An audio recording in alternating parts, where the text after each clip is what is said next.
MP3, wave, FLAC, AAC, ALAC, opus இப்படி பல audio formats இருக்கின்றன. இவை ஒவ்வொன்றுக்கும் என்ன வித்தியாசம் என்பதை சுருக்கமாக பார்க்கலாம். MP3 என்பது லாசி கம்ப்ரெஷன் ஃபார்மேட். ஃபைல் சைஸ் குறைவாக இருக்கும். அதனால் ஃபோன், கார் ஆடியோ மற்றும் ஆடியோ ஷேர் ஆகியவற்றில் மிகவும் பொதுவாக பயன்படுத்தப்படுகிறது. வேவ் பொதுவாக அன்கம்ப்ரெஸ்ட் PCM ஆடியோவை சேமிக்கும் ஃபார்மேட். ரெக்கார்டிங் மற்றும் ஆடியோ எடிட்டிங்க்கு பயன்படும். ஆனால் இதன் ஃபைல் சைஸ் அதிகமாக இருக்கும். ஃபிளாக் என்பது லாஸ்லெஸ் ஃபார்மேட். ஆடியோ டேட்டாவை இழக்காமல் ஃபைல் சைஸை குறைக்கிறது. ஹை குவாலிட்டி மியூசிக்கை சேமிக்க இது ஒரு நல்ல தேர்வு. AAC ஒரு லாசி கம்ப்ரெஷன் ஃபார்மேட்.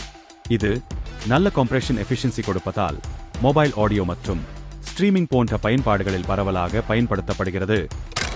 அலெக் என்பது ஆப்பிள் உருவாக்கிய லாஸ்லெஸ் ஆடியோ ஃபார்மேட். ஆடியோ டேட்டாவை இழக்காமல் கம்ப்ரெஷன் செய்கிறது. ஆப்பிள் ஈகோ சிஸ்டமில் ஹை குவாலிட்டி மியூசிக் ஸ்டோரேஜ் செய்ய இது பயன்படுகிறது. ஒப்பஸ் என்பது இன்டர்நெட் மற்றும் ஸ்ட்ரீமிங் பயன்பாடுகளுக்கு ஏற்ற எஃபிஷியன்ட் ஆடியோ கோடெக். ஸ்பீச் மற்றும் மியூசிக் இரண்டிற்கும் பயன்படும்.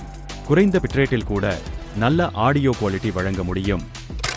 ரெக்கார்டிங் மற்றும் எடிட்டிங்க்கு வேவ், லாஸ்லெஸ் மியூசிக்கிற்கு ஃபிளாக் மற்றும் அலெக். ஸ்மால் ஃபைல் வேண்டுமென்றால் MP3 மற்றும் AAC. இன்டர்நெட் ஸ்ட்ரீமிங் என்றால் ஒப்பஸ். அவரவர் பயன்பாட்டுக்கு ஏற்றதை தேர்வு செய்யலாம்.